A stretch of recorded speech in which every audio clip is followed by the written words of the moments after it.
Hello everyone, आप सभी का स्वागत है आज का हमारा न्यू टॉपिक पर, जिसका नाम है सिम्पसन्स 3/8 रूल। आज हम बात करेंगे कि टाइप्स ऑफ सिम्पसन्स 3/8 रूल में से एक है सिंगल सेगमेंट और दूसरा है मल्टी सेगमेंट।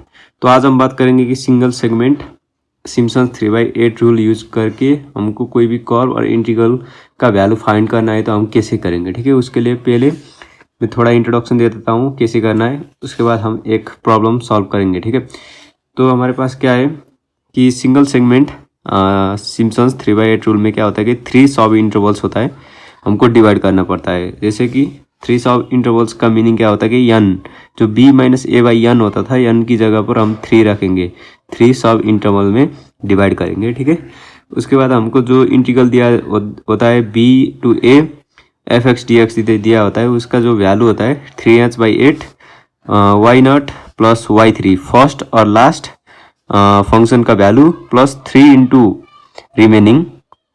ठीक है, 3 into y1 plus 3 into y2 जो रिमेनिंग था। तो अब कैसे करेंगे अभी देखते हैं। x0 जो फर्स्ट वाला x का वैल्यू होता है वो a होता है, और लास्ट वाला x का वैल्यू जो x3 होता है वो b होता है। ठीक है, अभी हम क्या करेंगे कि इधर हमारे पास एक इंटीग्रल दिया होता है कि हमको कैसे निकालना है इसका वैल्यू। ठीक है, तो उसके लिए पहले हम क्या करेंगे कि हमारा जो गिवन है उसको लिखते हैं। ठीक है, गिवन हमको गिवन क्या दिया हुआ है कि a और b, a का वैल्यू क्या है 0 और b का वैल्यू क्या है 3, और जो फंक्शन y भी लिख सकते हैं, y फंक्शन को क्या x³ दिया हुआ है। ठीक है, तो उसके बाद हमको h निकालना है। h निकालने के लिए b - a/3 जो सिम्पसन्स सिंगल सेगमेंट का रूल है। ठीक है, तो b क्या है 3 - 0/3 इक्वल्स टू 3/3 इक्वल्स टू क्या हो गया 1 आ गया।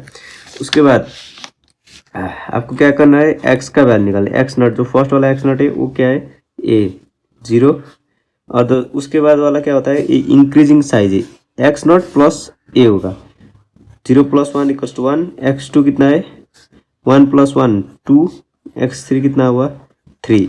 जो x3 जो हमारा लास्ट वाला x का वैल्यू है वो रीच हो गया, क्योंकि मैक्सिमम x का वैल्यू कितना तक जा सकता है 3 तक। ठीक है, तो उसके बाद आपको क्या करना है, इससे आपको वैल्यू फाइंड करना है y0 का। y0 का वैल्यू क्या है, y का वैल्यू x³ है, x की जगह पर हम कॉरेस्पॉन्डिंग x का वैल्यू पुट करेंगे, x0³ इक्वल्स टू 3, 0 को cube equals to 0, y1 x1 cube, x1 कितना है 1, 1 का क्यूब इक्वल्स टू 1,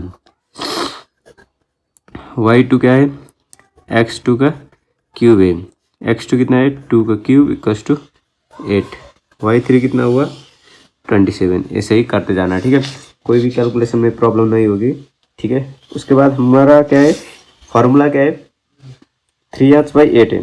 तो आप क्या करेंगे कि हमको सब कुछ वैल्यू पता है, तो अब सीधे हम क्या करेंगे फार्मूला में पुट करेंगे i इक्वल्स टू 3h/8 जो फर्स्ट वाला y0 फार्मूला क्या है, और लास्ट वाला y3, और उसके बाद remaining into 3 into y1 plus 3 into y2।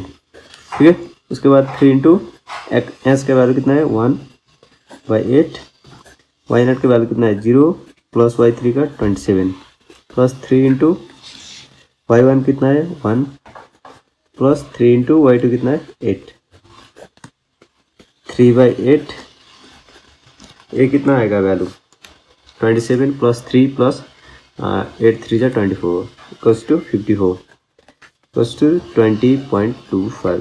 आप इसको वैल्यू भी चेक कर सकते हैं कि आपका आंसर राइट है या नहीं। उसके लिए आपको दिया हुआ इंटीग्रल का एंटी डेरिवेटिव निकालना है। जैसे कि मैं इधर चेक करके दिखा देता हूँ, x³ का इंटीग्रल क्या होता है x4/4 होता है, और x का वैल्यू क्या है 3 0 to 3 है। ठीक है, x की जगह पर आप वैल्यू पुट करिए 3^4/4 minus 0^4/0 equals to 3^4 equals to कितना आएगा, आप कैलकुलेट करिए, उसका वैल्यू 20.25 आएगा। ठीक है, तो आपका वैल्यू सेम ही है, तो आपका आंसर राइट है। तो स्टूडेंट्स, आप सभी को सब कुछ समझ में आ गया होगा। कोई भी डाउट है आप कमेंट करिए। मिलते हैं अगले वीडियो में।